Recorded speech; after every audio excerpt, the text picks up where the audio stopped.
All right, looks like we are live here on InDesign Tuesday. Welcome, everyone. Sorry for the brief delay getting started, but just making sure we're up and running everywhere that good people are watching on the internet.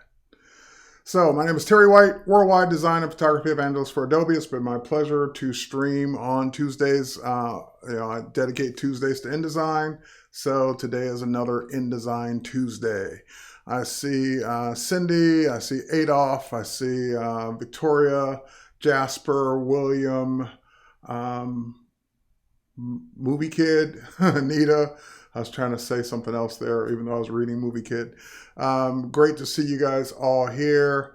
And wait, is it out on the iPad now, or is it just a sidecar? It's not a sidecar. So we're going to talk about that. So let's just go ahead and dive right into today's topic. I got a lot to cover, and it's exciting news. It's InDesign on the iPad. Kinda. So it's not a trick. It's not a mirroring thing. It's not a sidecar. It's not iOS 13 beta. It's none of those things. It is a real app. But the thing is, it's not new. It's been around for a while, and it suffers, in my opinion, from an identity crisis. And that's why most people don't know it exists. So first and foremost, what I'm about to show you is available now. You can download it on iOS and Android. So it's not just iPad. It's not just Android. It's also iPhone. So even if you don't have an iPad, you can do this on your iPhone. And this app is free. So even if you don't have InDesign, you can still use it for free to create documents on your mobile devices. So it's a page layout app from Adobe that lets you do page layout and send those files to InDesign whenever you're ready. You can do that. And if you are a critical app member with InDesign, then it works great. If not, you can just use it on its own. All right, so without further ado, what app am I referring to? And some of you probably already know this. Yes, it is Adobe Comp. And Tom, it is no longer CC necessarily, because we kind of just dropped the CC from most of our names. It's kind of a quiet thing. So it's now just Adobe Photoshop, just Adobe Lightroom or Lightroom Classic, Adobe Illustrator. Kind of remove the CC from the branding. No, it's not Spark, because Spark is a separate application. It is Adobe Comp. So I put the logo up there so you guys can see it. You can go grab this app free of charge from your app store, and Ryan, then you don't need this. And you guys can go work along with me, but it's probably best to see it first and then go create stuff on your own. All right, so I'm going to go ahead and switch over to my iPad, so you guys can see what I'm doing. There's the iPad. It is an iPad Pro. Actually, let me switch back for 1 second. Let me wake it up. Yep, that's what I thought. There we go. All right, so let's switch over to the iPad now. There we go. The iPad's awake, and it is live. Now, I said this is an iPad Pro. This is actually the current generation iPad Pro. 2018, I guess, is the year. And does it have to be an iPad Pro? No, it doesn't. It'll work with most modern day iPads. You got all excited for a full version of InDesign on the iPad. Well, that was just to get your interest, get you over here. Sorry for the bait and switch. It's not really switch, though. I'm going to show you how to create an InDesign on your iPad. So I wasn't joking. All right, with that said, let's show the app and let's see how it works. So I got it down in the dock, but I'm just going to go ahead and grab it from my folder. There it is, Adobe Comp. I'm just going to go ahead and launch it, and you can see layouts that I've already created and shown many times in the past. This is not a new app. But if you didn't have anything, it would just be a blank screen. And at this point in the lower right-hand corner, you would hit the big blue plus sign to create your first document. So for me, I'm going to go ahead and hit that blue plus sign, and that brings up all these wonderful formats. Now, someone did mention Spark. I saw Spark question mark over on the YouTube side, and Well, that's interesting that you brought that app up, because this is what I like to tell people the difference is. If you're a non-designer, meaning you don't like doing things from a blank page, then Adobe Spark is great because there are templates, all kinds of presets, all kinds of things. You just find the one that looks visually the way you want and then launch it, remix it, put your stuff in it. Comp is really like InDesign, even though InDesign now has templates.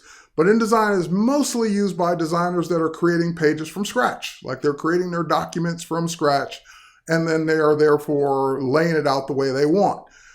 And you can kind of do that in Spark, but Comp lets you do it like you would in InDesign from scratch.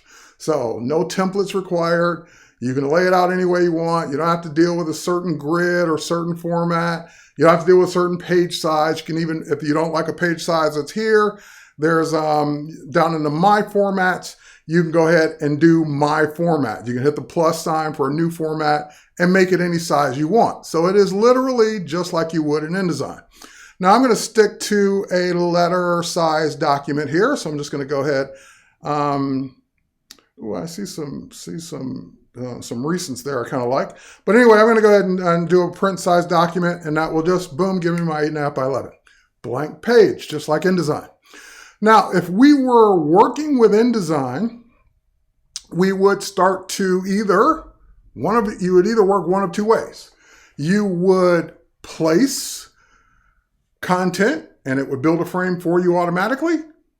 Same thing here. You would go up to the upper right-hand corner, place some text or type text, place your images, draw shapes, whatever. Or you can use gestures to build frames first and then bring your content in later, or never bring your content in and just make a template. So I'm going to show you some of those gestures and how they work. Now you can use your finger because, like I said, it works on any touch screen device, iPad, iPhone, Android. Or you can use the Apple Pencil if you want a little bit more precision. If it is an iPad Pro or one of the newer iPads, like the Air or the standard iPad that supports Apple Pencil. So how do you make these frames? Well, they're all gesture based. So for example, if I don't want a frame, I just want a box, then I would literally draw a box, and it figures out, hey, that squiggly line you made looks like a box. I'm going to go ahead and make that for you. Then you see the handles. You can go ahead and resize it. You can do whatever you want, move it around, grab it in the center, put it exactly where you want it to be, and use it any way you want. Now, one of my favorite gestures is of course, you can just hit undo, but undo is just going to take me back the last steps. If I want to just get rid of this and not do undo all the way back, then I can just scribble and that will take it away. So a scribble is delete. Now, that was just a box. Of course, you have a triangle, you have a circle, you have the basic shapes that you would expect. One of my favorites is, what if I wanted a box with rounded corners? I draw the box and then real quick, draw a circle around one of the corners, and that makes a box with rounded corners and gives me a little handle up top so I can round it even more. So that's basically, most of your basic shapes. And there's even a polygon. So here, let me get that. Oh no, hang on. Oh, I didn't squiggle enough, sorry. It takes 4 squiggles, not 3. There we go. And you also have a polygon, which I'm not good at drawing, but let's try it. Oh, I did it. Okay, so you can have a polygon as well. All right. What if you need a line, like a rule? How would you do that? So that would be a line across and then back. And it knows if I do that right. Okay, all the way back. No, come on, give me my line. There we go. You get your line. And obviously I need practice on my lines, but there we go. You can draw lines. What if you need text? Well, text is kind of a cool gesture. You draw a line, just one line, and put a dot on the end of it. So dot, boom, and that's a line of text. So that's your text frame. You can make it bigger. It gives you lorem ipsum in it. You can also say, well, I want a big frame, but I also want big type. You get a nice little widget here on the right-hand side to make the type bigger or smaller. And then, of course, when you're ready to type in whatever you want, you can go ahead and double click and type into that frame. So it is your basic shapes and frames that you would want to be able to use to create a new document. Of course, you can pinch and zoom to make the document bigger, zoom in, zoom out. And you might say, well, Terry, what if I can't remember those gestures? How did you know which ones work? How did you know which ones do what? One of the things I always forget to show, and I have my notes, so I didn't forget this time, is if you go up to the gear in the upper right-hand corner, there is at the very bottom, drawing gesture help. So if I do the drawing gesture help, that will show me a quick window of all my gestures. So I can bring that up at any time. So yes, the line is, my line was probably too wide. So line really short, or I'm sorry, really tight together, forward and backward to give you a line. There are various, sometimes you can do like the same thing, or you can do multiple gestures to get the same thing. So like headline, multiple line, text, paragraph, those all will yield text, but they're kind of different gestures depending on which way you like to do it. There's my rounded corner one, the third one on the top, my triangle, my polygon, and then you see the ones that are frames. So an image is either an X or a box with an X in it, or any shape with an X in it. So if I just draw an X, that will give me my frame, and that's, of course, to be able to put content in it, such as an image. Let me try my line again. I'm just not good at lines. There we go. Yeah, I got to get it tighter together. All right. What if you want to duplicate something? So let's do a frame with a circle with a frame in it. If I want to now duplicate that, I draw a plus over it, and that will duplicate it and give me that exact same size object.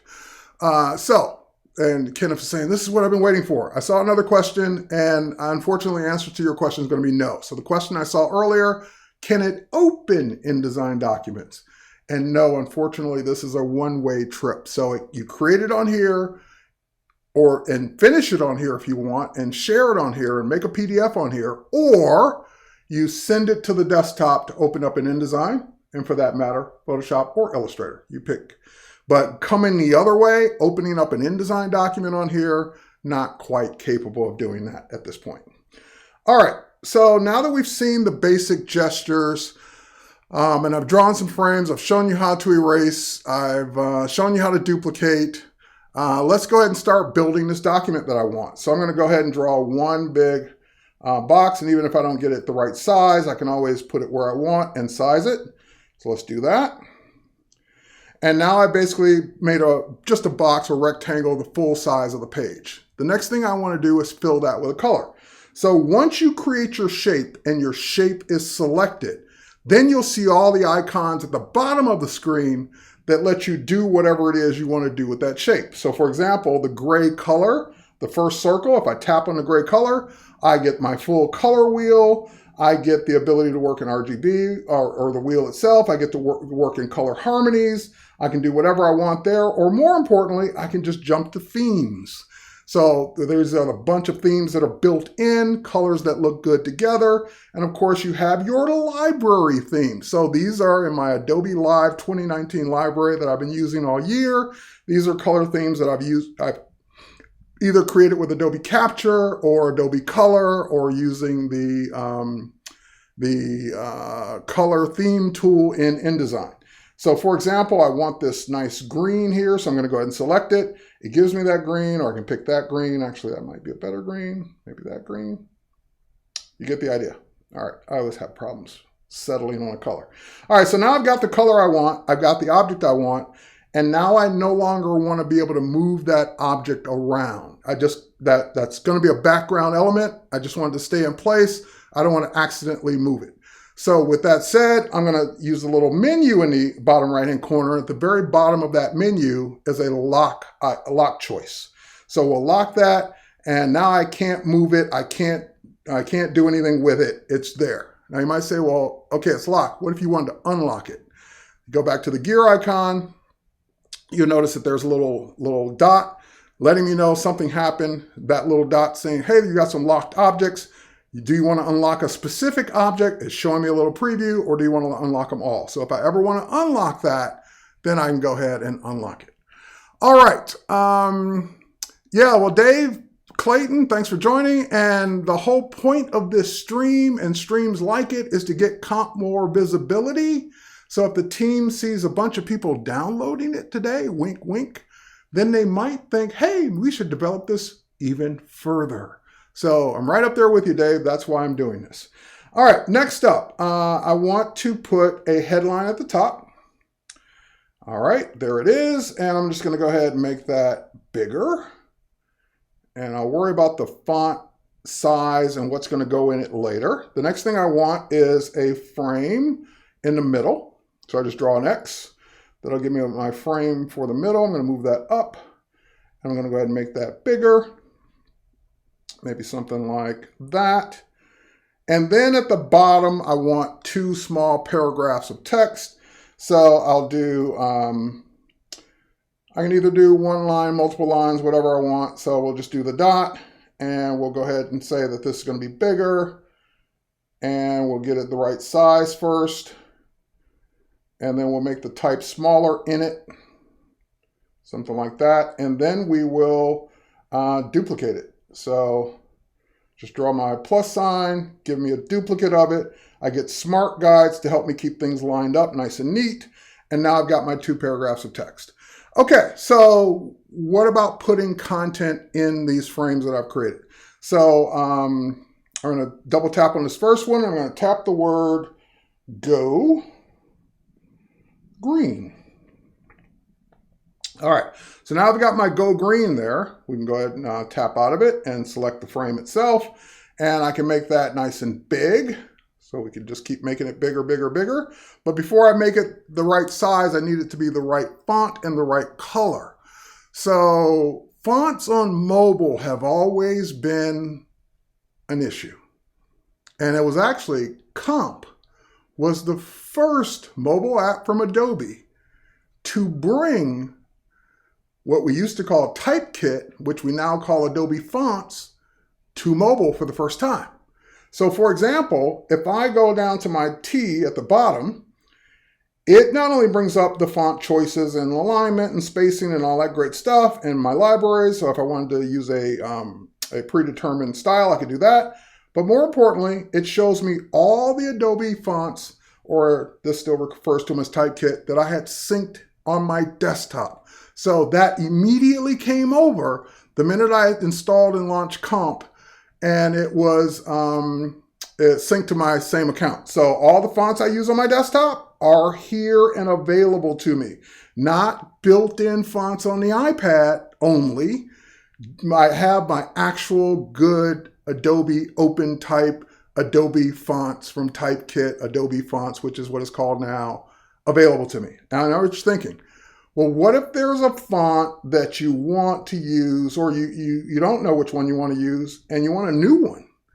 Well, if I were on the desktop in InDesign or Photoshop or Illustrator, I'd bring up the font menu and I would click the Adobe Fonts icon or Typekit icon and go launch the website and go find the font that I want. Well, same thing here. At the very top, you've got Browse New Fonts. So when I tap on Browse New Fonts, voila. It brings up Adobe Typekit, now known as Adobe Fonts, built right in. And more importantly, I can even tap on the sample text, and I can do my same go green. I'm doing this all one-handed, sorry about that. And hit return, and it shows me the samples even of all the fonts, so I can pick just the right one for my go green. All right, so I saw one earlier I kind of liked. And again, I could be here all day, so I'm going to pick one. Ooh, I like that one. I like that one. All right, pick one, pick one. All right, I'll pick the nice, big, bold one.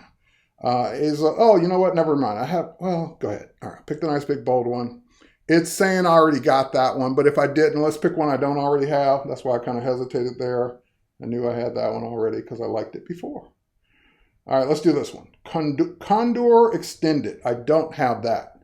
So I can do any version of it I want. So I'll do the Condor extended bold. I'll sync that one down. And now that is syncing not only on comp, but it's syncing to my account. So it's syncing period, whether I have it on my iPad, my iPhone, or my desktop. Someone is at the front door. All right, someone's at my front door. All right, with that said, I'm going to go ahead and close this, and it is already, I believe, nope, it's using source sans source. So let's go find Condor. I always forget to look at the name too. Condor, and we'll use bold, and now it's Contour Bold. This is why I said decide the size after the fact, because now it's too big. All right, so we'll go ahead and just bring that down a bit so it fits. There we go, Condor green. And now I want a color for the type.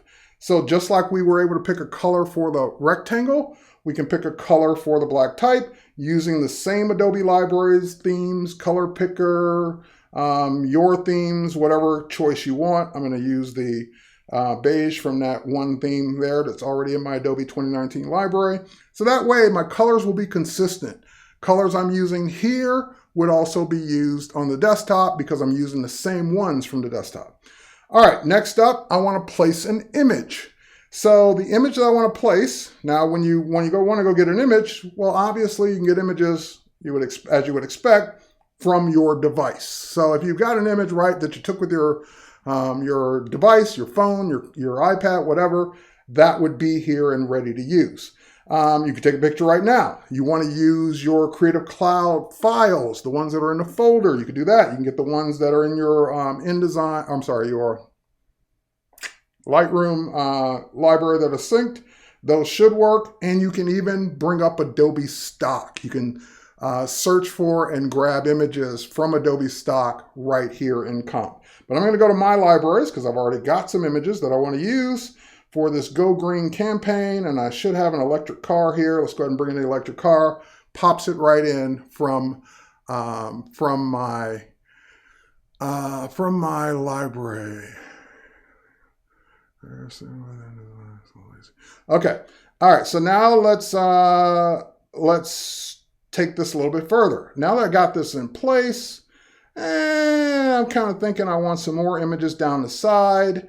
So let's do this. Let's draw a circular frame and let's put that in place. And let's duplicate it.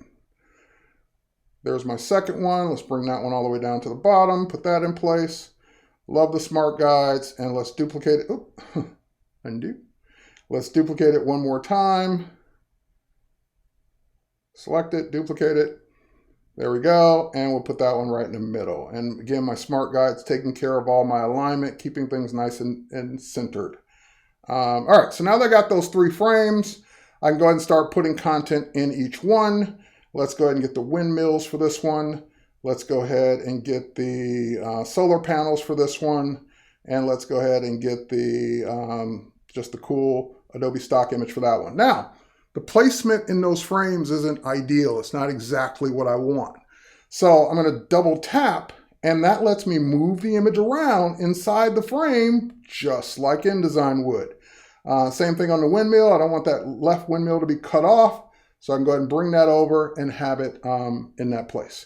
Now I'm not liking the fact that it looks a little, I don't like the way it's covering up the other image. So I can grab the image below and just simply slide that frame over, and it will readjust accordingly. If I wanted to see more of the charger, less of the car, double tap and drag the whole image over inside the frame. So I can see a little bit more of the charger. There's the car. Way to go. All right, last but not least, I'm going to attempt another line here.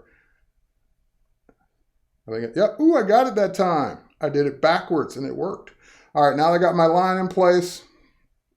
Smart Guide's helping me line it up where I want it. I'll make that line a little thicker so I can increase the stroke. And of course, we can change the color of the line to match the type. All right, we've got this ready to go. I don't have the text that will go on the bottom. We can do that anytime. One more thing I forgot to point out is that you can use two fingers if you want to rotate. So if you want to rotate an object, just grab 2 fingers and turn it and get that object just rotated the way you want. And also another thing I forgot to show or talk about is that, of course, you can have type over an image, and you can make that type whatever color you want. And you can also rotate that. There we go. So I can have type going down the side. Move that over. And last but not least, you can also, for any object, not just type, you can lower the opacity. So I can lower the opacity of that type and just have it kind of blending in like that.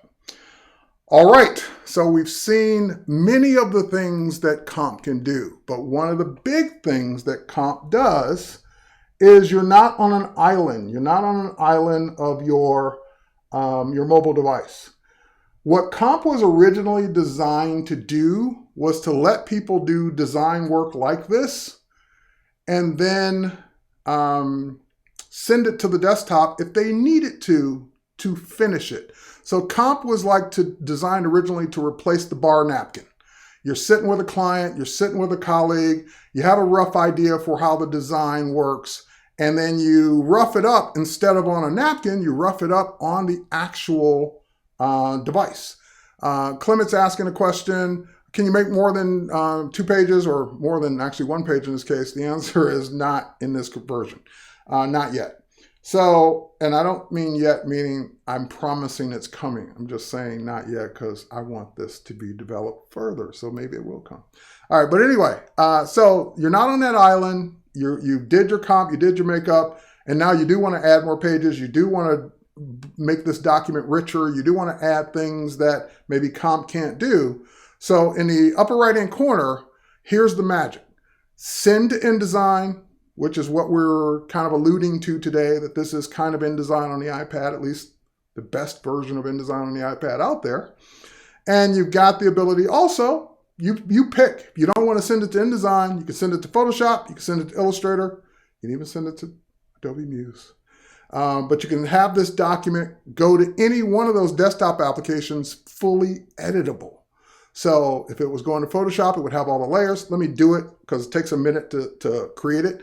You can have it, it'll be fully editable. All the type will be there. All the images will be linked. Everything will be there. Now it's spinning in the upper right-hand corner. It takes for this document, anywhere from 30 seconds to a minute to do it. And I also just want to point out, while we're waiting for that to sync, I didn't mention I'm using Comp also on the phone. So you've got the ability to do it on your mobile device, whether it's phone or tablet. And just to show you what that looks like, let's see if I can bring it up on the computer at the same time. And by the way, while I was doing that, it came up on the, here, let me move this out of the way for a minute. It came up on the desktop. So in the time it took me to bring it up on the phone, here it is on the desktop. That one's rotated. Here's the frame of the text. I can double click. Here's the type that's synced with the new font, Condor, extended bold. All the library items are synced. All the images are there. I can tweak this to my heart's content now. I can work on it in InDesign, Photoshop, or Illustrator, whichever one I send it to the desktop on. I can now save it out. I can add more pages, do whatever I want it to do because it's an InDesign document. So I've got the ability now to finish working on this in InDesign or Photoshop or Illustrator, your choice, and go with it. But anyway, back to the phone for a second. Let me bring the phone back over. Grab that window there. There's my phone. And this is the other beauty of it. You notice that on the phone, there's the Go Green document we just made. Because once you're signed into Comp with the same Adobe ID, your documents sync up to the cloud, even if you never send them to the desktop, so that they're available in Adobe Comp no matter which device you're working on. So you started something on your phone because it was in your hand. Oh, I want a bigger screen. You move over to your tablet. Oh, I really want to do everything I can do to this document now. Move over to the desktop. So it doesn't matter which device you started on. It will sync or send to the other device. The only thing you can't do is send an InDesign document into Comp because Comp doesn't have all the features of InDesign. Therefore, it doesn't open up InDesign files. Why no export to XD? Because this has been out for a while and it hasn't been updated, but that's a great feature request. Let's hammer that home to the XD people, actually to the comp people, which some of those are the same leaders. So let's make sure they know that this would be an awesome tool to send over to XD as well. And there you have it. So go download Adobe Comp today for free. Did I mention it was free? And even if you don't ever want to send it to the desktop, one thing I forgot to show is that you do have the ability to also share a PDF right from Comp. So if you're out in the world working with just your mobile device and you say, hey, client or friend or colleague or whoever, here's the flyer that I just created, or here's the postcard or the mailer or the whatever I just created, share a PDF and send it to them directly as a finished document. It doesn't have to go to the desktop. You have the ability to make a PDF right here in Comp. Or share it as just an image that you want people to look at. Maybe you want to share that image on social media. All right. So with that said, I'm glad I saved your bacon many times. Go have some fun with Comp. And more importantly, share on social media. Let's see. Let's make a hashtag and let's try and get it trending. Share on social media, I love Adobe Comp. Because then I can track how many people said that. And then we can say, all these people would love for Comp to not only continue, but to get more features in it. So I love Adobe Comp, spelled out. I love Adobe Comp, spelled out as a hashtag. Share it on whatever social media channel you're on. I'll try and track them as best I can and send those out to people that I think would help make Adobe Comp better. More multiple pages, more things, more everything. All right. So with that said, cheers, everybody. Thanks for watching, and we'll catch you on the next one. Bye, everybody.